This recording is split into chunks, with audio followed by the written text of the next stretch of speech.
Welcome back to Home Gym Hacks and Reviews. Today I'll be reviewing a new product that garnered a decent amount of interest when I featured it in my new PowerTech Power Rack review, the misnamed Cobantfit Lateral Raise chest press attachment. The reason it's misnamed is because it's actually a lateral raise pec fly attachment. Stay tuned for a full review.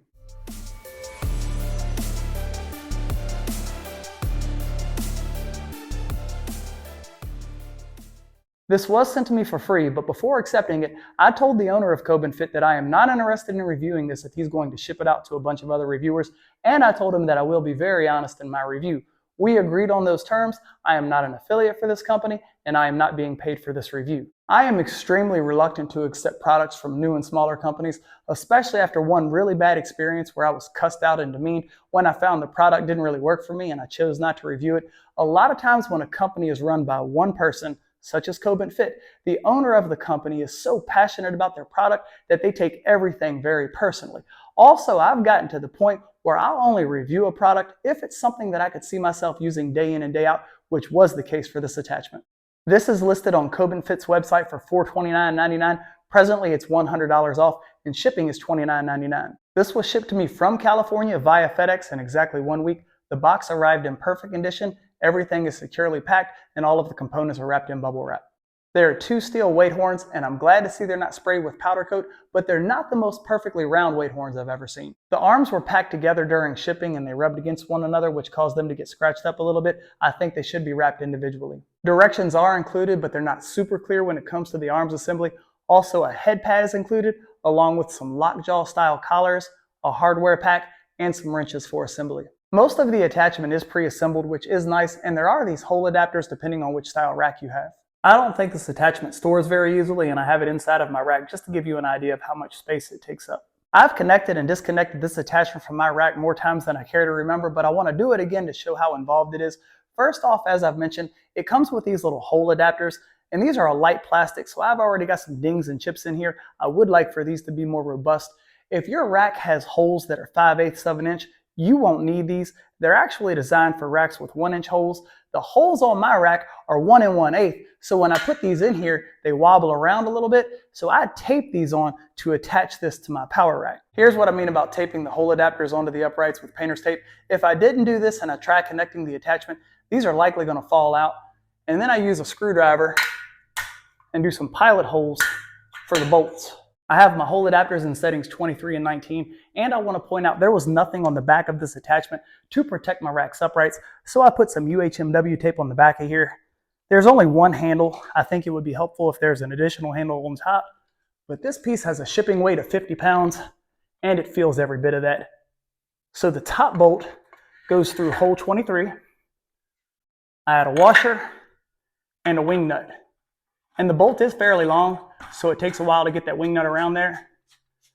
And when I first got this, it was very, very tight, and I had to spray the bolt with dry silicone spray in order to get the wing nut on. Now I have my second bolt that goes into hole 19. Add another washer, and add another wing nut. I just tighten these by hand. If I wanted to, I could get a wrench and tighten this one even further. But just by hand tightening it, it fits very securely on the rack. You'll see the rack wobble a whole lot more than the attachment. Once on the rack, it really doesn't take up very much space. It's about 3 feet long, and it sticks out about 11 inches on each side, not including plates.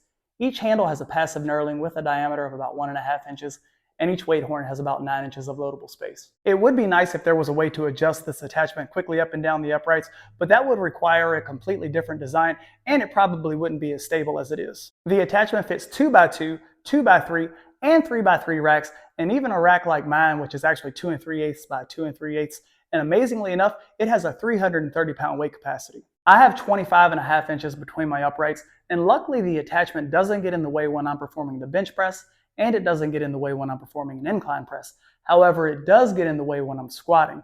I'll start with the lateral raise feature. The height of the attachment does make a difference because when I initially attached this to my rack, I had it a little bit lower, and I wasn't able to get a full range of motion on the lateral raise because this piece does have a stopping point.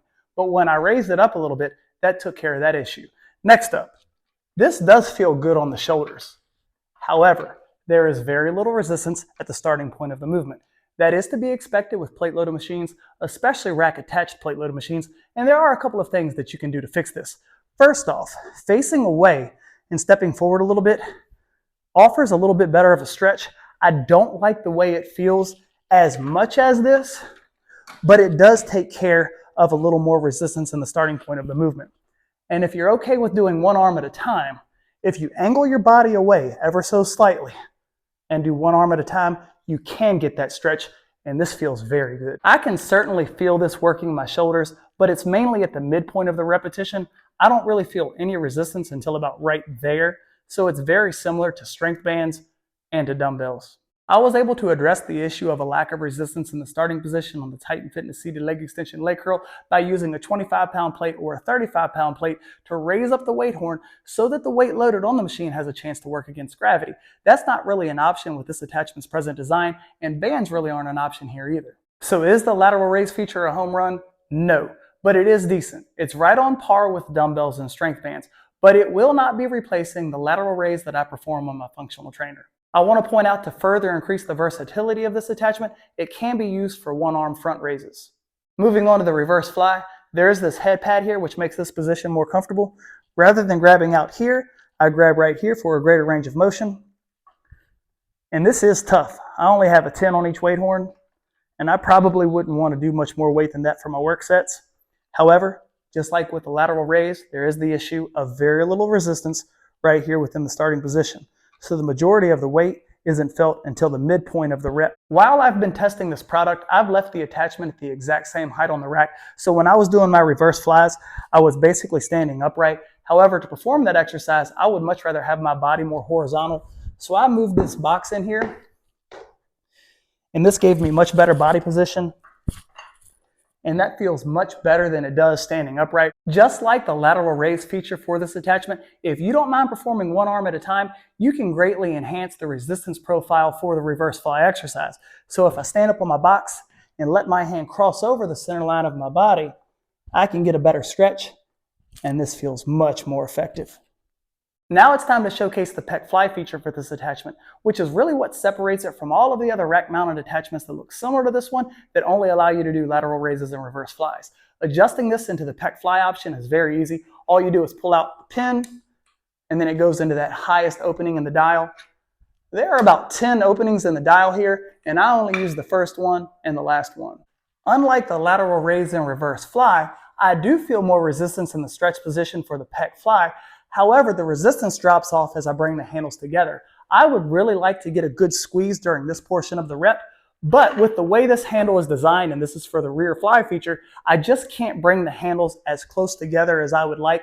Also, right here during this portion of the rep, there is a little bit of a click, and it's where the internal mechanisms of this thing kind of rub together. It's noticeable, but it's not too distracting. But overall, this feels pretty decent. Just like with the reverse fly, I don't want to move this attachment up and down my rack. So if I want a different position for my pec flies, I'll stand on my plyo box. And this gives me more of a bent over pec fly. And the stretch right here and the resistance right here is good, but it drops off as the handles come together. So this will not be replacing pec flies on my functional trainer, and it will not be replacing pec flies on my PowerTech pec fly attachment. I only need 5 or 10 pound plates for reverse flies, 25s for lateral raises, and maybe just a little bit more for pec flies. But I want to show this attachment can handle a 45 on one side without tilting to one side or the other. It's a little close to the upright for comfort for me, but I wouldn't try to put two 45s on one side without balancing it on the other. I want to point out there is metal on metal friction when using this attachment because this piece revolves around a little cylinder, and if I rub my hand along that cylinder, it'll come back with metal shavings. It's a little bit hard to see, but my finger is discolored, and that's an indication of metal on metal contact, which will likely shorten the life of this attachment. I also want to point out that some of these bolts continue to come loose under normal use. I've tightened them, but they continue to come loose.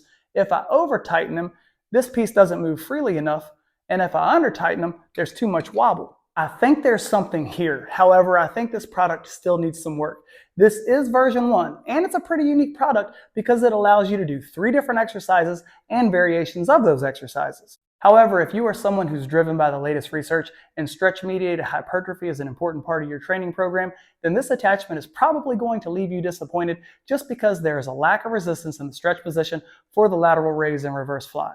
I have tried a couple of different handle configurations just to see if I could alter the resistance profile of this attachment. So for example, I've turned this out, I've turned it backwards, but the way it's meant to be is actually the best way for this piece to be used. A lot of you have asked me to go to PowerTech and request that they make a lateral raise reverse fly attachment for their workbench, but it would likely experience a lot of the shortcomings that this has with a lack of resistance in the starting position for those exercises. If this is just plate loaded rather than cable driven, it's going to be hard to get resistance in those stretch positions. I could see this attachment being a good fit for someone who is extremely limited on space and doesn't have the room for a functional trainer and just wants to expand the exercise selection they can perform on their power rack. I am not a huge fan of power rack attachments. First, I think it makes the rack look too cluttered. Secondly, a lot of times the attachments have to be moved out of the way in order to use the power rack. So I'm not interested in lever arms, a leg extension, or a preacher curl attachment for my power rack. I did make an exception for this because it takes up very little space, and I really didn't have any other way to do a plate loader lateral raise.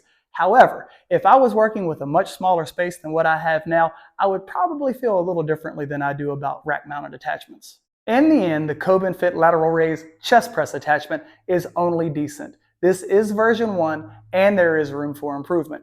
If the owner can figure out a way to improve this piece's resistance profile and offer greater resistance in the stretch position for the lateral raise and reverse fly, I think he will have a home run on his hands. Thank you so much for watching this video. If you found it helpful, please consider liking the video, leaving a comment, and if you haven't subscribed to my channel, please consider doing so. Also, if any of my videos or reviews have been helpful, please consider using one of my affiliate links at no additional cost to you. It helps me out, but more importantly than that, it lets the company know that I am helpful to their brand. And remember, if your equipment lacks, I got the hacks. Take care.